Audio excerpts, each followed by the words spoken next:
বাংলাদেশের সর্ববৃহৎ ধর্মীয় প্রতিষ্ঠান বাইতুল মোকাররম।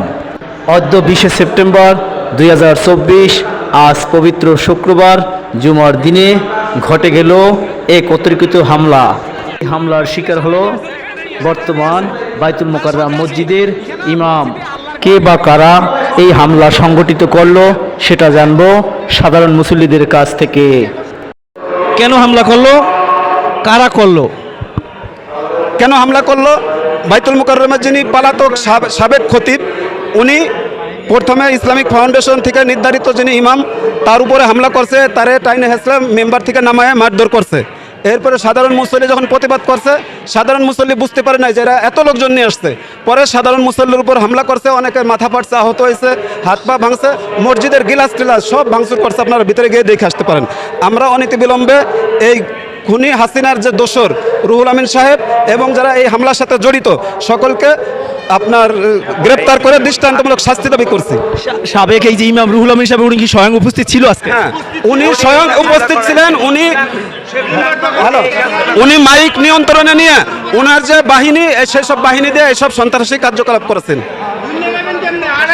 পালাই গেছে এখান থেকে। হ্যাঁ, শেষ পর্যন্ত উনি সাধারণ জনগণের প্রতিবাদের উনি পালায় গেছে। আমি ওখানে ছিলাম, আমি সাধারণ একজন মুসল্লি হিসেবে আসছি নামাজ পড়ার জন্য। যখন আসছি উনি ওই যে কোন মাদ্রাসার ছাত্র নিয়ে আসছে, 200-300 ছাত্র নিয়ে আসছে সাবেক ইমাম সাহেব মাওলানা রুহুল আমিন সাহেব।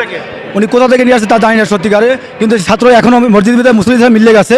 ওই ছাত্ররা বিতর্কিতভাবে আমাদের সাধারণ মুসল্লি থেকে হামলা করছে।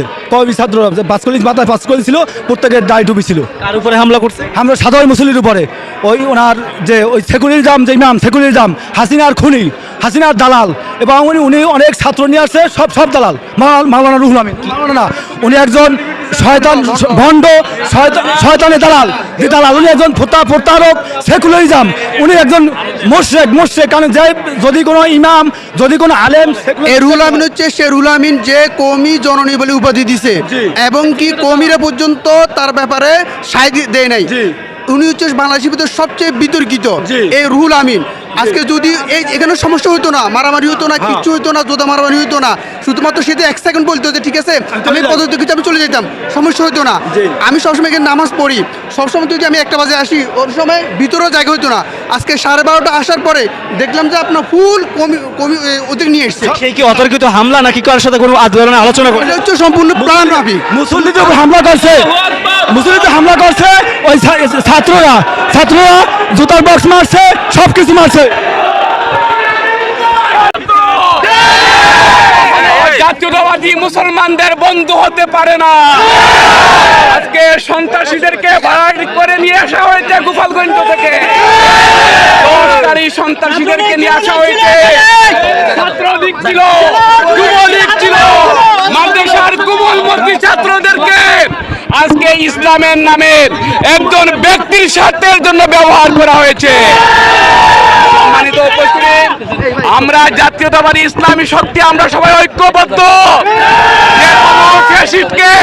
ফ্যাসিস্টের দালালদেরকে আমরা উপরে ফেলে দেব ইনশাআল্লাহ। সম্মানিত উপস্থিতি, আজকে জাতীয় মসজিদকে যারা রক্তে রঞ্জিত যারা করেছে, তাদের কারো কোনো রেহাই নাই। তাদেরকে অতি সত্বর আইনের আওতায় নিয়ে এসে তাদেরকে গ্রেফতার করতে হবে। সম্মানিত উপস্থিতি, রুহুল আমিন সাহেব তিনি তার বাড়াটিয়ে সন্ত্রাসীদেরকে নিয়ে এসেছেন, জোর করে টোটাল জাতির বিরুদ্ধে গিয়ে তিনি এই জায়গায় আজকে নামাজ পড়ানোর জন্য চেষ্টা করেছেন। আজকে জাতীয়তাবাদী এবং ইসলামী শক্তি এবং সাধারণ মুসল্লিরা তাকে প্রতিহত করেছে।